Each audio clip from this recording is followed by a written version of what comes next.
Today, we're going to be talking about group consciousness.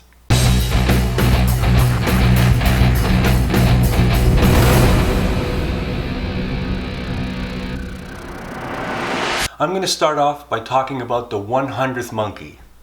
Not 99, not 101, but that 100th monkey. All the information presented in this video is backed up by references, just like Wikipedia, which I leave below this video. You can go check it out, these things yourself. Matter of fact, I urge you not to believe me, and I urge you to find out my whole channel, actually. Everything that I say in this channel, the best is that you find it out yourself, you learn it yourself, you discover it yourself. I'm just kind of giving you a, hey, this exists. Hey, this exists. Did you know about this? Did you know about... It's up to you to whether you believe me or not, or to go research it or not, or maybe you don't even care. There was an experiment done, I believe it was in the 50s, Japan. And these researchers, they went to these islands that are all spread apart near Japan, and they wanted to study these monkeys that live on there, little monkeys that live on there. But they were in the forest. So what the researchers did, and it was hard to film in the forest, so what the researchers did to get a better, to be able to study them better, is they put out sweet potatoes. So what the researchers did is they dropped a whole bunch of sweet potatoes everywhere. That got the monkeys to come out and grab the sweet potato and eat them because they like sweet potatoes, apparently. But what happened was they would eat the sweet potatoes when there's sand all over them because they picked it up from the beach. So they liked eating it, but they didn't like the sand. So after a while, it took a while now, one particular monkey started washing the sweet potatoes in the ocean, in the salt water in the ocean, to get rid of the sand. That monkey can better eat the potato. And what happened is other monkeys saw this, and they learned from it, and they also started to slowly, washing the potatoes is better than just eating it straight off the beach. So what happened is researchers kept going there, kept researching them, and slowly by slowly, very slowly, the monkeys would learn from each other, and they start to also wash the sweet potatoes in the water. But what happened is once that 100th monkey, no, it's not really true. It's not really the 100th monkey. That was an arbitrary number that they took, that the original writer of this research put up. It could be 100, could be 200, whatever. They call it the 100th monkey effect. It's not exactly the 100th monkey. The point is there's a tipping point. So once a certain amount of monkeys learned this, somehow all the other monkeys on the island also started washing their potatoes on their own without seeing the other monkeys. It's like almost overnight they started doing this, and the researchers didn't understand why. And what happened is once that island, all the monkeys were washing their potatoes with the ocean, they noticed that all the other islands too, all of a sudden, as if overnight, they're also now all of a sudden starting to wash their potatoes. So even though those other monkeys on the other islands never saw what was going on in this island, somehow they instinctually knew about this or learned this, and they started doing it too. So that is the 100th monkey effect. Basically, when a certain amount in a group knows something, the other group somehow knows it too, or picks it up very easy, or something of this nature. Of course, the skeptics are going to say, that's not real research, it's not repeatable, and it is kind of hard to repeat that experiment in the wild when you have these monkeys, So what they said, it's no good, that research, because it can't be repeatable and stuff like that. Now, thank God, another person came out with a way of repeating this experiment. Not exactly the same way. It's not with monkeys, and it's not with sweet potatoes, but it's with rats. So the rat one was done this way. They would create a maze, okay? They would get the plans. First of all, they'd make the maze somehow on paper, like as a plan. Then they would build that maze, and then what they would do is they would put something that the rats like, cheese, let's say, at a certain location, and then the rats would have to find their way out of the maze and get to the cheese. And let's just say, for example, I don't know all the times by heart, the first one took a minute. Okay? They noticed that the more often they did that experiment, not with the same rat, with the same type of rat, the same breed, let's say, the other rats, let's say they bring in rat number 2, he would do it, let's say, in 59 seconds. They bring in the other rat, he'd do it in 58. So the more rats did it, okay, and learnt of where the cheese is, how to get out of the maze, the other rats that never saw this maze somehow naturally got to the cheese quicker, as if they knew where to go. What appears to be going on is the more you learn and know things, the easier it is for the rest of the group to learn this. They'll either learn quicker or somehow magical, they'll kind of already know it, like it's instinct or intuition. So that's pretty interesting. And this experiment, fortunately, was repeatable. And I think if they first started it in, I'm not sure, I think it was Australia maybe, Australia or Europe. Then they did it in the States, so they took the same plan of the maze. They built the exact same maze, same type of rat and all that. And that too, the first one did it, it didn't take a minute, was a lot quicker. And the other rats too, just kept on building up. So this person called Rupert Sheldrake, he's an author and a researcher of parapsychology and stuff like that. He's in researching this. He calls it the morphic field. So just try and remember that term, the morphic field. Here's another experiment done that correlates or relates to this morphic field, which is when new chemicals are combined for the first time and crystallized. The first time it's not easy to crystallize.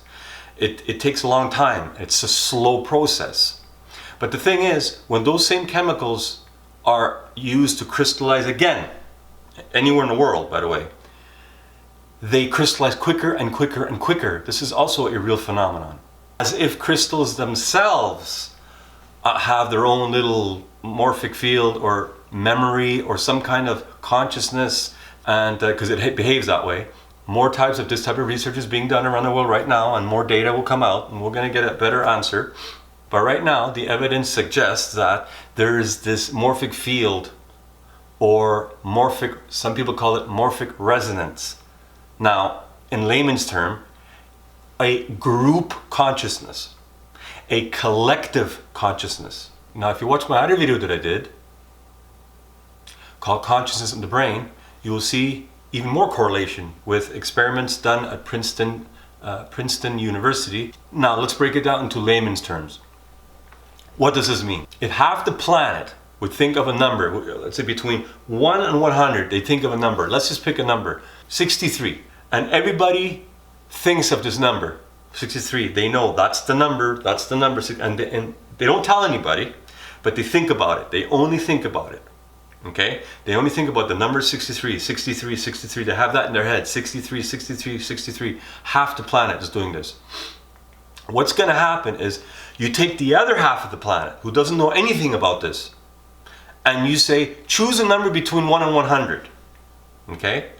Most of the people are going to choose 63. Now, I'm not going to say 100% are going to choose 63, but it won't be a chance in 1 in 100. Because to choose a number, if I choose a number and then between 1 and 100, and you choose a number between 1 and 100, the odds are, okay, statistically, it's you have a 1 in 100 chance to guess that number. However, if half the planet would think of a number, in this example 63, the other half of the planet, it wouldn't be 1 in 100 chance. It'll be way greater. In other words, there will be a lot more people, for some reason, they don't even know why, but they will pick 63, which is the number the rest of the planet is thinking of, more than any other number. That is what this suggests. Or, let's say you have a whole bunch of 10 colors. 10 colors, red, blue, green, yellow, you name it, 10. half the planet all agree on one color, blue, and the other half of the planet doesn't even know about this, doesn't know anything about it. They're just asked randomly, everybody or a whole bunch of people are asked, pick a color. Out of these colors, or the 10 colors, pick a color. More people will pick blue than any other color, because the other half of the planet is influencing the way what you think. That's where the morphic field comes in. Now, on the fundamental side of things, everything's connected. But I'm not talking about that right now. But for this video, okay, there are different levels of consciousness, groups. So there is one big consciousness, which is God, source, call it what you want. Then there's different groups of consciousness, and then so forth. Now that's what NDE research, watch my NDE video, that's what that suggests. So continuing on that theme, there is a group consciousness of humans on this planet. I think the way it works is your DNA. If your DNA is like 99.99999% the same, you kind of belong to this group. I think it would make sense that it works with DNA. Okay, now let's get to this. If now it doesn't have to be half the planet. It could be a lot of people. It needs to be a lot of people. It could be 100 million, it could be a million. Any amount actually produces results, but the more the better. That's why I'm always saying half the planet. Okay, it doesn't have to be half the planet. The more are doing it, the greater the influence, the greater the impact, the more powerful this phenomena is. So let's say half the planet, okay, the good guys, let's call it the good guys, half the planet, they meditate on peace. They think of peace every day, okay, inside their head. They intend, their intention is peace, peace, peace. They think about peace, and they don't get, if somehow this could happen, they don't get distracted. They meditate on peace, and always peace, peace, peace. Half the planet does this.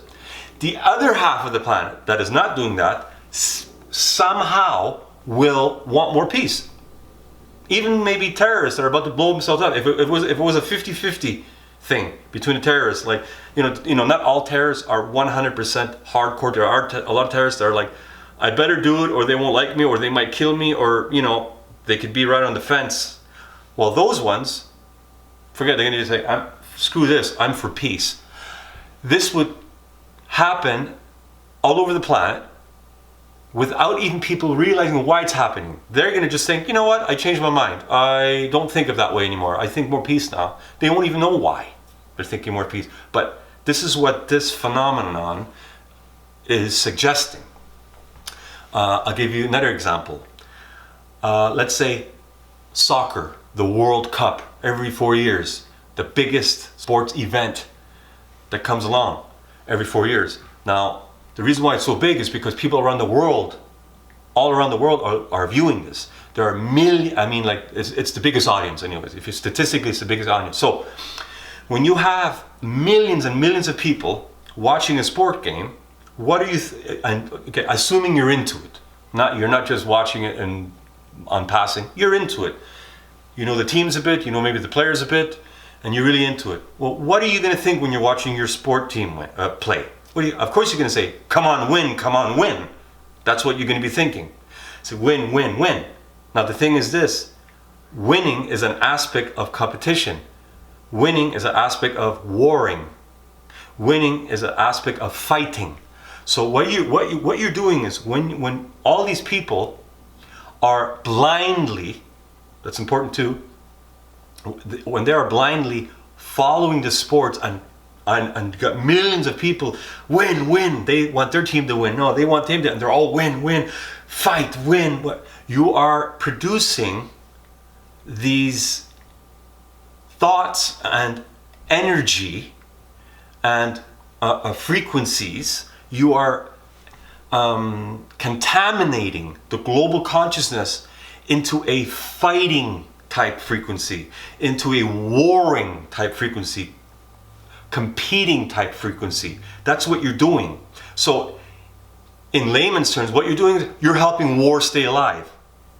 So those people that are on the fence, let's say, about they want to kill, let's say they're terrorists and they want to kill someone, blow someone up or whatever, when they're offense, you're helping them say, "F it, I will kill someone. I will do it. Sure, I will." The opposite of that peace example that I gave you before. It would be the opposite. So this is what this suggests, all this evidence points to. So how you think, you don't have to say anything or write anything down. How you think influences other people. Now, of course, you're going to say, what? Me, if I'm thinking of sports or I'm thinking of this, what kind of influence am I going to do? It's true. It's like voting. It's like saying when you're voting, if I vote, what's my little one vote going to do? It's true. One little vote's not going to do nothing.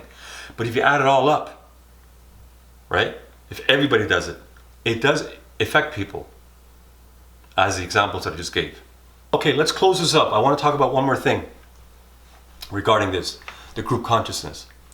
Now, people claim for a long time, if you follow those groups, that Hollywood somehow has secret insider information, and that's why they come up with movies with information in that movies where people like, let's say, David Wilcock or other people in that industry, they say, how could they have made that movie back in 1980 when we know today that it's true?